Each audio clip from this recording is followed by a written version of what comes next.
Okay, so here's my next trade proposal, and it involves the San Diego Padres, and it's one trade that I think they should make, particularly since one of their rotation guys, Dinelson Lamet, young pitcher, he was coming back from Tommy John from injury and elbow injury, and he only lasted 2 innings and with forearm tightness, which could be a precursor to Tommy John. And this would be his second Tommy John surgery. And that would be a big blow to the rotation, particularly since they brought in those guys.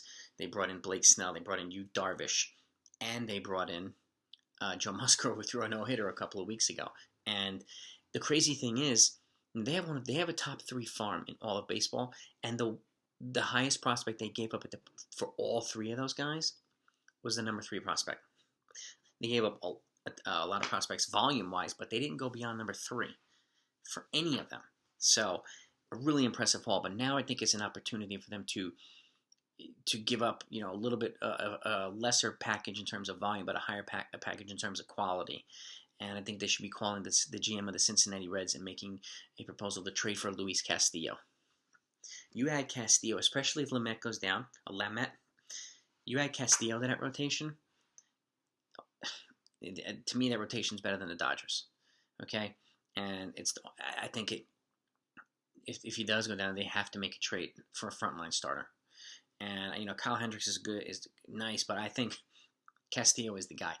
He's younger. He's got several years of control, and you have Castillo, Snell, Darvish, Musgrove, and then coming back next year, Mike Clevenger.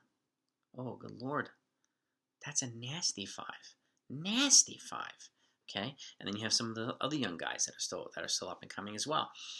This is a trade that I think would be really, really good idea for them to pursue. Now, my proposal is Mackenzie Gore, who's their number 1 prospect. He's a pitching prospect, a left-handed pitcher. C.J. Abrams, their number 2 prospect, shortstop. He's going to be blocked by Tatis anyway for the next decade or so. And another pitching prospect. And I put Justin Lange, who's their number 7 prospect. So number 1, number 2, and number 7. So 3 prospects for him. Number 1 and number 2 is a haul. And then number 1 and number 2 from a top farm. So that is a quality package. And it would address pitching. It would address shortstop. And that would be a pretty nice haul for the Cincinnati Reds. And in return, the Padres would get Luis Castillo. That, to me, is a blockbuster trade of epic proportions for this team. And, again, it would put them over the Dodgers, in my opinion. Provided they stay healthy, I would give them the edge over the Dodgers. Even though the Dodgers are looking like they're unstoppable, you bring in Castillo and add him to that rotation, different ballgame. Now, obviously, they have to deliver and stuff like that. And the Reds have Dangle Castillo. And there was a trade proposal. They wanted Gleyber Torres for him. I don't know if it was straight up or Torres and somebody else. Yankees turned it down. But this would be a more robust package. They would get a shortstop instead of Torres, even though he's not in Major League ready yet. But he's a year away, but he's their number 2 prospect. They would get Mackenzie Gore, a left-handed pitcher, and another right-handed pitcher. So they'd be replacing Castillo, their unquestioned ace, with two pitchers, and getting a shortstop in return, and getting almost 2 decades of team control for all 3 of them. And that, to me, is a good trade. And this is, to me, an opportunity to strike when it's hot. It doesn't look like the Reds are going to be contending, at least not in my opinion. And, there's too much firepower up front at the very top in the National League for the Reds to have any shot at contending in the next couple of years. So this is an opportunity for them to get some high quality prospects in return, and the Padres would bring in an absolute ace. And then you put that up against the Dodgers rotation, you put that up against the Nationals rotation, even though Strasburg's hurt right now. Dodgers rotation at full strength versus that Padres rotation. You add Castillo to that, they have a slight edge. You bring Clevenger back healthy next year, full strength. I think the Padres have an even bigger edge next year. So you'd be setting the Padres up for the next couple of years. And again, dealing from one of the top farm systems in areas of position that there's depth, and they're not going to need a shortstop for a long time.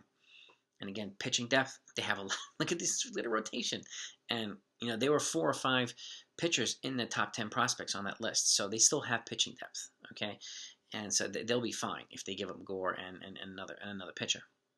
So that's my trade. This is a trade that I think the Padres should seriously consider once they figure out, actually even regardless, but especially if they figure out Lamet's going to need Tommy John, and that's their biggest fear. I totally get it. I would be nervous about it too. This trade right here would make a world of a difference in the National League West. Absolute world of a difference. Let me know what you think of that one. Okay, give me your feedback in the comments down below. How do you think those rotations would stack up? That to me would be absolutely scary. Absolutely frightening. So, I'll be doing another team tomorrow. I'm going to continue doing my recaps as well. So, if you enjoyed it, please hit the thumbs up. It's helpful to the channel's growth. If you haven't hit that bell notification yet, please do so if you want to watch all the rest of these videos that I'm going to be doing. I got a whole bunch of trade proposals for a lot of teams, and that can change the landscape of the leagues and the division. So you're not going to want to miss those. And please hit the subscribe button if you haven't yet. And if you haven't heard, I'm doing a giveaway of 2,000 subs. So anybody who subscribes gets their name put in the running for it. And I'll be notifying somebody once I hit the 2,000 threshold. And I'll be doing one every 1,000 subs after that. So I want to accelerate my way up to 3, up to 5, and up to 10 over the next year plus. So your help is greatly appreciated. And again, you get your name in the running for a gift. So, and each giveaway will get bigger. So thanks for watching. Talk to you tomorrow.